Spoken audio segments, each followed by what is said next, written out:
오늘도 하나님이 주신 복된 날, 은혜의 날이 되게 하시려고 우리를 부르셨사오니 이 시간 귀가 열리고 마음이 열리어 하나님의 은혜가 우리들의 심령 속에 임하는, 은혜의 단비가 임하는 날이 되게 하옵소서. 사랑 많으신 우리 구주 예수 그리스도의 이름으로 기도드리옵나이다. 아멘. 오늘이 올해의 마지막 송년 예배를 드리는 마지막 주일입니다. 이제 며칠 후면 우리는 또 새해를 맞이하게 되지요.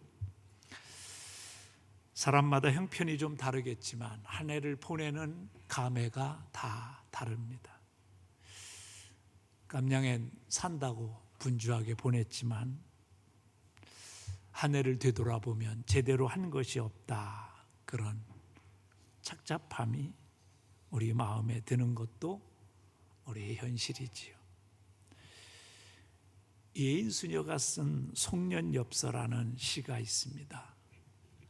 하늘에서 별똥별 한 개가 떨어지듯 나뭇잎에 바람 한 번 스쳐가듯 빨리 왔던 시간들은 빨리도 떠나가지요. 나이 들수록 시간은 더 빨리 간다고 내게 말했던 벗이여, 어서 잊을 것은 잊고 용서할 것은 용서하며 그리운 이를 만나야겠어요. 그런 일입니다. 하늘에서 별똥별이 떨어지듯 나뭇잎에 바람이 스쳐가듯 그렇게 시간이 빨리 흘러간다는 거예요. 그래서 우리가 흔히 이런 얘기를 하죠. 나이 30에는 30km로 가고, 나이 50에는 50km로 가고, 나이 70에는 70km로 간다. 근데 저는 이게 그냥 우리들의 느낌인 줄 알았어요. 그런데 제가 제 서재에서 책을 찾다가 무심코 옛날에 제목이 기가 막혀서 샀던 책이 하나 있어요. 그게 뭐냐면 나이가 먹을수록 사람들은 왜 세월을 빨리 느끼나. 근데 우리의 DNA가 그렇게 돼 있대요. 저도 가만히 묵상해 봤어요. 그 사람은 뭐 학자적으로 통계적으로 증명했지만 저는 생각할 때 주님 나라 나이 들어서 건강도 시원찮고 그런데 주님 나라 빨리 가는 느낌을 갖고 살아야 나이 먹을 때 살지, 젊을 때처럼 한나절이 그렇게 기르면 어떻게 살고, 생각해 봤어요. 그래서 오늘 시인은 뭐라고 얘기하냐면 잊을 것은 잊고 용서할 것은 용서해야 새로운 새해를 맞이할 준비가 된다는 거죠. 그런데 우리가 작년 이맘때도 똑같은 생각을 하고 올해도 똑같은 생각을 했다면 내년 이맘때도 똑같은 생각을 하게 되지 않을까 하는 거죠. 그렇다면 우리가 이 마무리가 아름다운 삶을 살려면 우리가 어떻게 해야 될까? 성경은 우리가 우리의 인생의 마무리를 아름답게 하려면 하나님의 원리와 하나님의 법칙을 따라 살아야 된다고 얘기를 합니다. 오늘 성경에 14절에 보면 이런 말씀이 있어요. 우리 한번 다 같이 읽어볼까요? 시작. 그리하면 내가 속히 그들의 원수를 누르고 내 손을 돌려 그들을 대적을 치리니. 그리하면이라는 게 뭐냐면 앞에 문장에서 너희가 이렇게만 하면 조건이에요. 그러면 내가 어떻게 하냐? 네 원수를 이기게 하고 대적을 이기게 하는, 결국 뭐예요? 승리하는 인생을 주겠다는 거예요. 그리고 16절에 가서 보면 한마디 더 붙이십니다. 또 내가 기름진 밀을 그들에게 먹이며 반석에서 나오는 꿀로 너를 뭐하게 하리라? 만족하게 하리라. 만족한 인생. 그런데 한 가지 붙는 게 있어요. 그리하면이에요. 그 앞에 문장을 받아요. 우리가 어떻게 살면. 그래서 우리가 오늘 본문 8절로 가서 우리 한번 읽어보겠습니다. 8절 다 같이 한번 읽겠습니다. 내 백성이여 들으라. 내가 내게 증언하리라. 이스라엘이여 내게 듣기를 원하노라. 내 백성이여 들으라. 뭔가 하나님께서 자기 백성들에게 듣기를 원하십니다. 내가 증언할게. 내게 증언할 거야. 이스라엘이여, 여기서는 우리 모두를 얘기하는 거예요. 믿는 자들이여 하나님의 말씀을 들으라. 근데 우리의 인생의 전문가가 누구예요? 우리를 만드신 하나님이 우리의 인생을 가장 잘 하시는 분이에요. 그래서 그분이 우리에게 주신 매뉴얼이 뭐냐면 성경이에요. 그래서 이 성경을 우리가 묵상하고 이 말씀대로 살면, 여러분이 세상에서 뭐 여러 가지 재테크 책도 보고 뭐 여러 가지 연구하지만 그것보다 훨씬 여러분의 인생을 풍요롭게 하는 귀한 말씀이 있는데 이걸 잘 안 봐. 문제는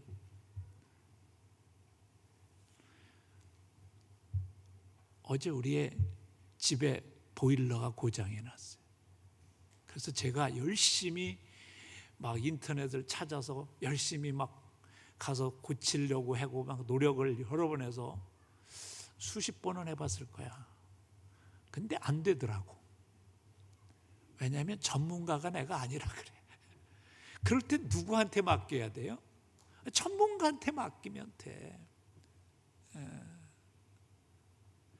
중요한 건 이거예요. 전문가가 아닌 내가 뭐 이렇게 해보고 저렇게 해보고 열심히 수십 번을 해도 소용이 없어. 전문가가 와야 돼. 우리의 인생도 마찬가지예요. 우리가 머리를 쓰고 인생을 이렇게 하면 행복할까 저렇게 하면 행복할까 아무리 생각해봐도 전지전능하신 하나님이 우리에게 가르쳐 주신 매뉴얼, 그걸 알지 못하면 소용이 없는 거예요. 그래서 오늘 성경에서 뭐라고 그러냐면, 내 백성아 내 말을 들으라, 이스라엘아 내 도를 따르라. 13절에 그렇게 말합니다. 하나님의 말씀을 들어야 된다는 거예요. 근데 하나님의 말씀을 듣는 것으로 끝나는 게 아니에요. 말씀은 그렇게 살라고 하는 거예요. 그래서 우리가 참 문제가 뭐냐면, 말씀을 듣는 것에는 익숙해요.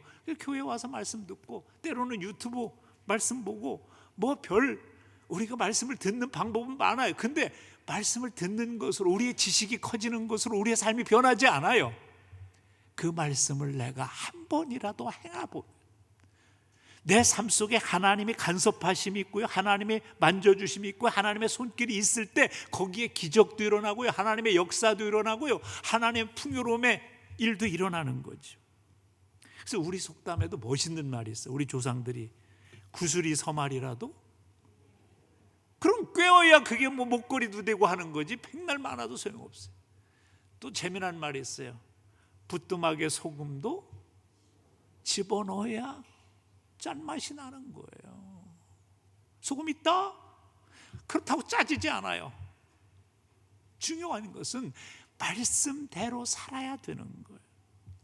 실행에 집중하라는 저자인 레리 보시디와 램 차탄이라는 사람은 수많은 기업을 연구하면서 성공하는 기업과 실패하는 기업을 원인을 찾아냈더니 다 아이디어가 있더라는 거예요. 다 사람들이 막 이렇게 해야 된다 저렇게 해야 된다 이론이 다 있더라는 거예요. 근데 문제는 실행하는 회사가 있고 그냥 늘 얘기만 떠드는 회사가 있다는 거죠. 결국 어디냐? 실행력이 없는 회사는 성공하지 못하더라는 거예요. 여러분, 인공위성에도 보인다고 하는 게 있어요. 만리장성이에요. 참 어떻게 인간이 저런 걸 쌌을까? 그렇지만 그 만리장성도 벽돌 하나부터 시작했어요. 세계 불가사의라고 하는 피라밋도 벽돌 하나부터 시작하는 거죠. 그래서 우리가 알아야 되는 게 뭐냐면, 알았다면 그것을 우리의 삶에 옮기고 그대로 살아가야 되는 거예요. 알고 행하지 않으면 우리나라 사람들에게 또 좋은 속담이 하나 있어요. 뭐냐면 그림의 떡이다. 그림의 떡이에요. 아무리 알아도 소용이 없는 거예요. 위대한 작품도 작가가 한 줄의 글을 써나가기 시작하면서 이루어진 거죠. 그래서 이런 얘기에서 에디슨이 전기를 발명할 때 무려 3,000번 이상의 시도를 했다는 거예요. 이런 비행기를 누가 만들었어요? 이 정도는 상식으로 알고 있어야 하잖아. 누구지요? 라이트 형제예요. 804번만 하고 포기했으면 실패했어요. 805번째 성공한 거예요.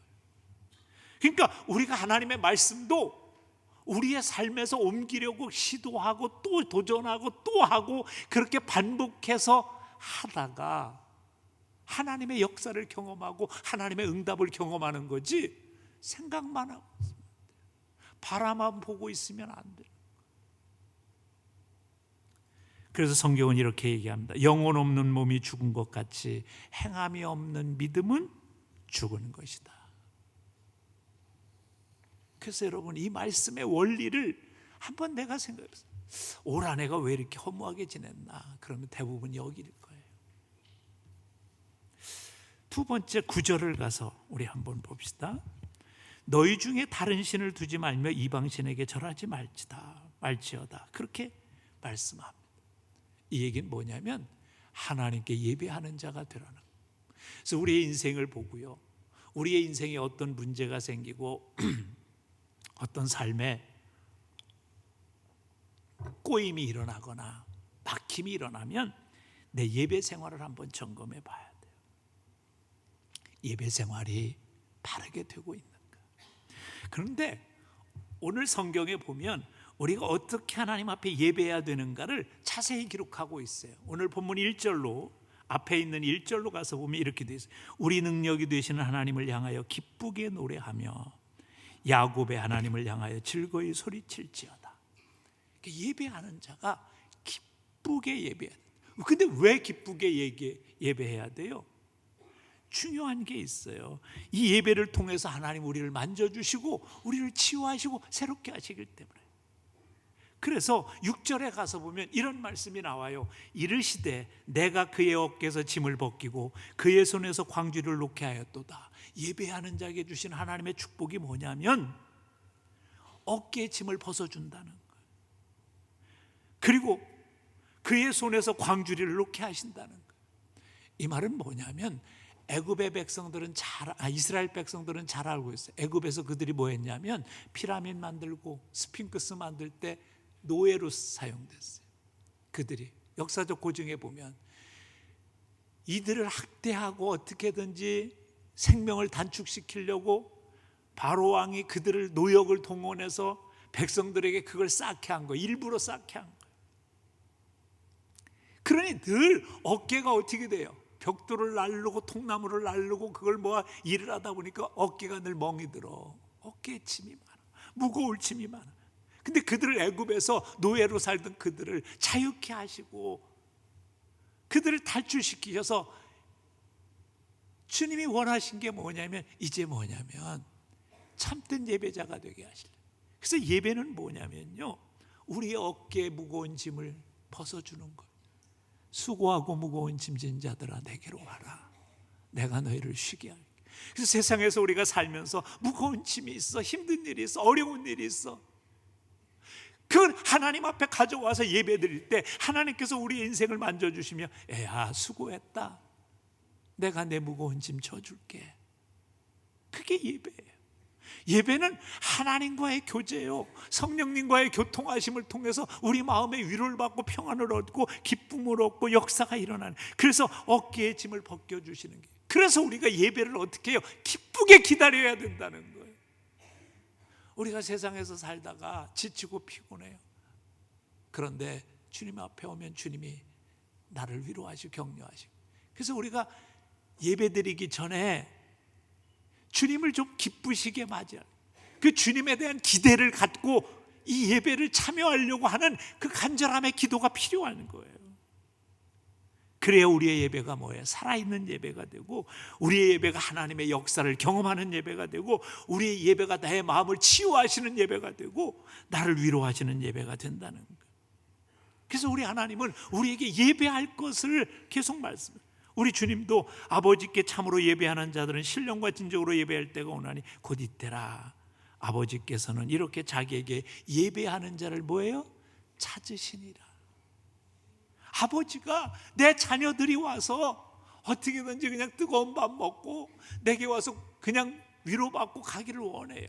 그래서 부모들이 시골에서 자식들이 오면 그냥 자기는 그냥 못 먹어도 뒀던 거 다 꺼내가지고 그냥 귀한 거 다 주고, 나중에 갈 때 그냥 바리바리 또 싸가지고 그냥 보따리 만들어서 이거 갖고 가라 그러고, 그 뜨거운 여름에 가을에 뭐 한 거예요? 그 자식 생각하며 그 들판에 나가서 그거 걷어다가 참 말려두고 했다가 그거 주는 거잖아.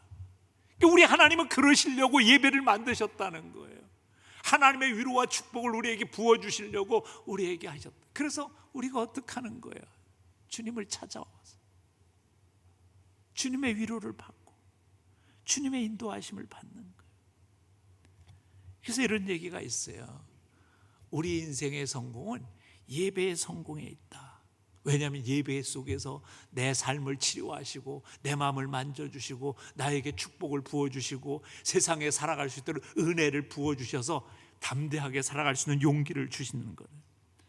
근데 이스라엘 백성들이 어땠어요? 하나님께서 애굽에서 건져내셔서 하나님께 예배하는 자가 되게 하셨는데 이들이 그 시간을, 예배하는 시간을 우상을 숭배하는 데 쓰고 자기의 쾌락을 만족하는 데 쓰고 자기의 욕망대로 이리저리 놀러 가는 데 쓰고 하나님께 예배하라고 주신 그 자유의 시간을 헛되이 보내니까 하나님께서 어떻게 하신 거예요? 그 자유를 다시 빼앗았어요. 아수르의 노예가 되게 하고 바벨론의 노예로 끌려가게 해요. 그래서 참 자유가 얼마나 소중한가를 알게 하신 거예요. 오늘날 이 시대도 마찬가지. 하나님은 우리에게 풍요로움을 주시고 사실 우리가 얼마나 잘 살게 됐어요. 예전에 우리의 삶이 얼마나 곤고하고 힘들었는지 알죠. 그래서 이제 참 예배할 수 있어요. 제가 지금도 기억나는 게 제가 바닷가에서 목회를 할 때가 잠깐 있었어요. 근데 바닷가에서 갑자기 아침에 방송이 나와 오늘은 일본에 수출할 갯지렁이를 뭐하고 뭘 뽑는 날입니다. 그러면 교회에 나와보면 교인이 3명 있어. 갯지렁이 안 들어가는 부부 2명하고 청년 1명하고 나머지는 다 갯지렁이 잡으러 출동한 거예요. 그럴 때도 있어요. 여러분, 그런데 오늘날 우리에게 풍요로움을 주시고 우리에게 시간적 여유를 주셨는데 우리가 하나님 앞에 예배하는 시간을 헛되이 보내면 어떻게 돼요? 그 자유를 빼앗기는 거예요. 그 자유를. 그래서 중요한 건 우리를 예배하는 자로 부르셨다는 사실을 놓치지 말아야 돼요. 하나님의 백성이 이 세상에서 복 있게 살려면 예배하는 것이 가장 소중하다는 사실을 인지하고 살아야 돼요. 토저 목사님은 이런 얘기를 했어요. 하나님께서 사람을 부르셔서 먼저 예배하는 자로 만드시고 그 후에 일하는 자로 만드셨다. 그래서 우리가 하나님 앞에 예배가 우선이 되는 삶을 살 때 후회하지 않는 마무리, 후회하지 않는 인생을 살게 된다. 이걸 가장 잘 실천했던 분 중에 하나가 지미 카터 대통령. 그분은 바쁜 일정 중에서도 자기의 모교에 가서 주일학교 판사로 자기의 삶을 드리는 일을 기뻐했습니다. 대통령을 마치고 나서도 또 들어가서 그 20명 납짓한 아이들 앞에서 성경 공부를 가르치는 게, 성경을 가르치는 게 그렇게 즐거워요. 그래서 사람들이 대통령 때보다 대통령이 끝난 다음에 훨씬 더 인정받고 존경하는 대통령이 될 수 있었던 거죠. 그래 여러분, 중요한 게 뭐냐면 예배에 성공해야. 여러분, 우리가 세상에 살다 보면 얼마나 째째해지는지 몰라요. 물질적으로도 째째해지고 삶으로도 째째해지고 그래서 누구한테 뭐 한 소리 들으면 또 그래가지고 미워하고 원망하고. 여러분, 이런 마음을 누가 치유해줘요? 병원에 가서 무슨 주사 맞는다고 치유돼요? 아니요. 예배 드릴 때 우리의 마음을 치유하시는 그 주님을 만날 때 그 치유되는 거예요. 여러분, 미움 치료해 보셨어요? 원망 치료해 보셨어요? 인색함과 째째함을 치료해 보셨어요? 이거 의사가 못하는 거예요. 하나님만이. 근데 이게 뭐예요? 예배를 통해서 하나님이 치유하시는 거예요. 말씀을 듣는 중에 담대함이 생기고, 그래, 믿음의 배짱이 생기고 하나님의 위로가 있는 거예요. 이게요, 통계적으로도 그렇대요. 주일마다 교회에 다니며 규칙적으로 신앙생활하는 사람들이 훨씬 더 건강하다는 통계가 있어요. 미국 뉴욕의 예시바 대학의 연구팀이 92,395명을 대상으로 조사를 했대요. 그랬더니 신앙생활을 하는 사람들이 훨씬 더 여유롭고 훨씬 더 건강하고 훨씬 더 사망 위험을 떨어뜨리는, 물론 세상 사람들처럼 방탕한 삶을 살지 않아서도 그렇지만 그 하나님이 주신 마음의 평안을 누리고 사는 자들이기 때문에 그렇다.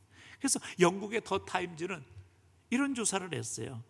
최소한 매주 한 차례 교회에 가서 예배드리는 사람이 그렇지 않은 사람보다 평균 수명이 7년이 길다는 사실을 발표했어요.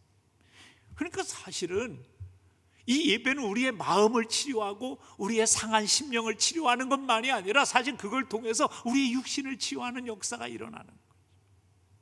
여러분, 경제적으로도 마찬가지예요.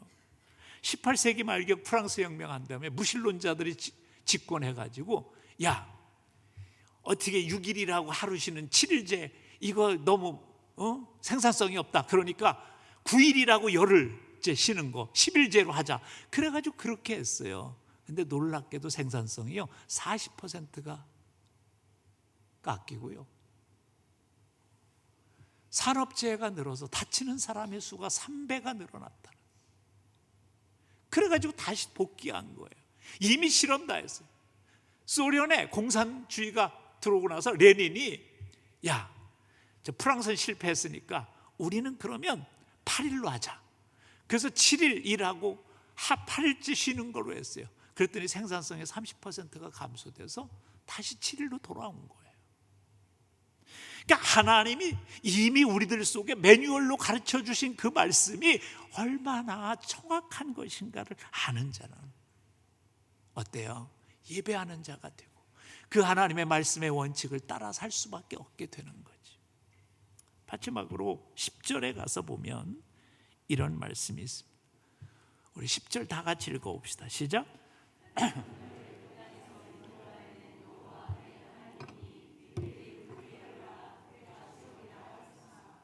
저는 우리가 하나님을 믿으면서 가장 손해보는 게 뭐냐면 구하지 않는 거라고 생각해요. 오늘 성경에 뭐냐면, 야, 너를 지금까지 인도하신 그 하나님 앞에 네 입을 크게 열어.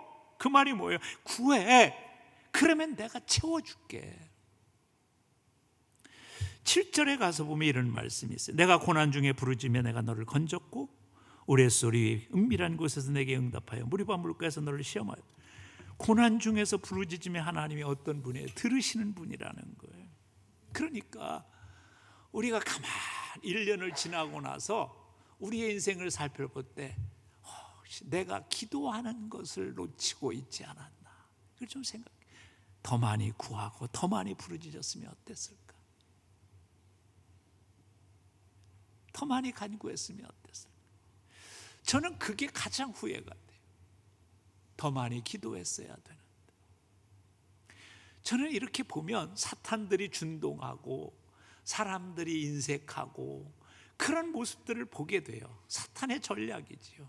그런데 그런 것을 보면 이런 생각이 들어요. 더 많이 기도했어야 되는데. 더 많이 기도해. 근데 성경은 뭐라고 그래요? 너는 부르짖으라.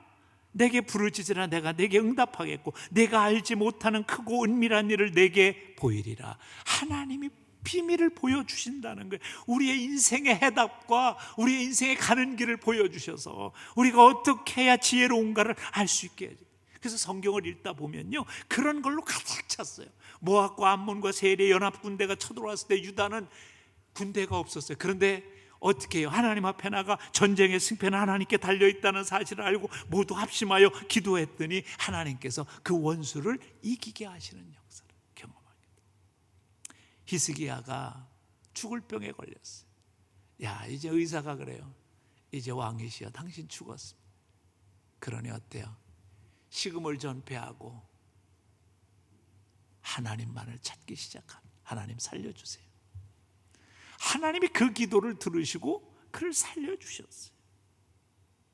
기도는 우리에게 있어서 해도 되고 안 해도 되는 게 아니라 꼭 해야 되는 거, 꼭 해야 돼. 예수님께서 얘들아 너희가 이대로 살면 인생이 복되지 않을 거야. 그러니 예루살렘을 떠나지 말고 기도해라. 예수님이 부활할 승천하시는 장면을 본 게 500의 형제라고 그랬어요. 500의 형제라고 하면요, 남녀노소 따지면 적어도 곱하기 3에서 4를 해야 돼요. 그러면 적어도 예수님이 승천하신 광경을 적어도 2,000명은 봤다는 거예요. 근데 그리고 예수님의 말씀을 들었어요. 예루살렘 떠나지 말고 너희 기도해. 그런데요, 다 가버리고요. 아마 첫 번째 기도할 때는 500명이 모였는지도 몰라, 1,000명이 모였는지. 근데 바쁜 일이 생기니까 다 가버렸어. 120명의 성도가 남아 끝까지 기도할 때 거기에 성령의 역사가 임한 거예요. 성령의 역사가. 그러니까 기도하자는 말을 들은 것만 중요한 게 아니에요. 그 기도의 말씀을 들었으면 그대로 기도에 옮겨서 기도하고 있는 사람들에게 하나님의 역사가 일어나는 거죠. 여러분, 기도는 그런 역사와 능력이. 아니, 우리 신앙의 선배들을 보세요. 마틴 루터가 그렇게 위대한 종교개혁을 일으키고 정말 교회를 새롭게 할 수 있었던 힘, 죽음의 위협과 수많은 암살의 위협이 있었지만 그 일을 감당할 수 있었던 건 뭘까요? 그는 힘들고 어려울수록 기도의 시간을 늘렸다. 누가 그랬어요? 요즘 바쁘시니까 기도할 수 없겠네요. 그랬더니 무슨 얘기예요? 일이 많으니까 더 많이 기도해야지요. 그렇죠. 우리는 일이 많고 바쁘면 기도 시간을 줄여요. 그게 아니라 더 많이 기도할 수 있어요. 기도는 능력이 있습니다. 저는 그래서 한 해를 보내고 나서 가장 후회하는 부분이 뭐냐면 더 많이 기도해야 되는, 더 많이 부르짖어야 되는, 하나님의 기적을 경험하는 게 바로 여기인데. 그래서 이런 멋진 말이 있어요. 눈물로 기도하면 눈에 눈물이 씻겨지고, 우리가 마음으로 깊이 기도하면 마음의 상함이 치유된다. 주님이 씻어주셔서. 그래서 부르짖는 거예요. 세계 최고의 암 전문 병원 중에 하나인 미국 텍사스주에 주립된 MD 앤더슨 암센터라는 곳이 있는데, 그곳에 한국인 의사분이 암 전문가로 활동하셨어요. 근데 그분이 어느 날 은혜를 받고, 내가 이 암 환자들을 좀 더 잘 치료하는 방법이 없을까? 30년이 지난 다음에 의사 생활. 그런 다음에 주님이 은혜를 주셔서 사람들에게 묻습니다. 예수 믿든 안 믿든 당신을 위해서 중보기도 해드릴까요? 그래서 중보기도를 원하는 사람은 뽑아서 그 사람들을 어느 한 교회의 중보팀에 넘겨줬대. 그 중보기도팀은 그 사람을 몰라. 그렇지만 이 사람이 지금 암센터에서 암투병 중이랍니다. 하나님, 이 사람을 치유해달라고 기도했는데 놀라운 치유의 역사를 경험하게 된 거예요. 그래서 이분이 이 암학회 이걸 발표한 적이 있습니다. 샌프란시스코 종합병원의 버드라는 의사분도 중보기도의 효과가 정말 있는가를 사람들에게 알리고 싶어서 실험을 했대요. 200명의 중보기도를 받을 사람 환자와 중보기도를 거부하는 사람들의 환자를 비교해서 논문을 발표했어요. 훨씬 더 치유의 역사가 일어나고 약효가 좋아지는 역사를 경험하고 그걸 발표했어요. 여러분, 기도는 단순한 게 아니에요. 그래서 주님이 우리에게 요구하시는 게 있어요. 구하라 그러면 너에게 줄 것이요, 찾으라 그러면 찾아낼 것이요, 문을 두드리라 그리하면 나에게 열릴 것이니, 구하는 이마다 받을 것이요, 찾는 이가 찾을 것이요, 두드리는 이에게 열릴 것이니라. 여러분, 주님은 우리에게 문제를 해결해 주시려고. 우리는 그런 믿음을 가지고 사는 사람이에요. 우리의 문제는 머리로서 계산해가지고 이러니까 이렇게 해답을 나오면 1 더하기 1은 2에 불과해요. 그것도 제대로 안 돼, 인간은. 하나님의 방법은 달라요. 1 더하기 1이 30이고요 60이고요 100배예요 이건 하나님의 손길이 개입되기 때문에 일어나는 거예요. 근데 그렇게 만들어내는 도구가 뭐냐면 부르짖음이에요. 기도라는 거죠. 기도의 능력을 경험하는 자는 생각이 다른 거예요. 기도하지 않는 자는요, 숫자만 생각합니다. 그래서 이렇게 얘기해요. 빌립이 기도 안 하니까 아이고 예수님 5,000명 먹이려면 300데나리온이나 필요한데 돈이 어디 있어요? 이렇게 생각돼요. 기도하지 않는, 기도하는 사람은 뭐예요? 물고기 2마리에 보리떡 떠서 어린아이 거 갖다 드려도 주님은 이루실 분이라는 걸 기대하기 때문에 그 기적이 일어나는 거예요. 기적은 어디서 일어나요? 믿음으로 일어나는 건데 그걸 통과하는 단계가 기도라는 통로인 거예요. 전 그래서 오늘 마지막 주일에 2024년도를 마무리하면서 내가 후회되는 게 뭘까? 이 하나님의 원리 중에 놓친 것이 뭘까를 생각하고 내년 이맘때 우리가 또 인생의 마무리를 맞이하고, 아니 우리가 언젠간 주님 앞에 갈 텐데 우리의 마무리를 아름답게 하려면 이 하나님의 원리를 놓치지 말고 그저 주일날 와서 잠깐 듣는 것, 또 듣는 것으로 끝나면 그림의 떡이 되는 것이고 아무것도 아니에요. 그 말씀을 실천하고 그렇게 기도하며 살아서 하나님의 역사를 이루는 자들이 되시길 주님의 이름으로 축복합니다. 기도드립시다.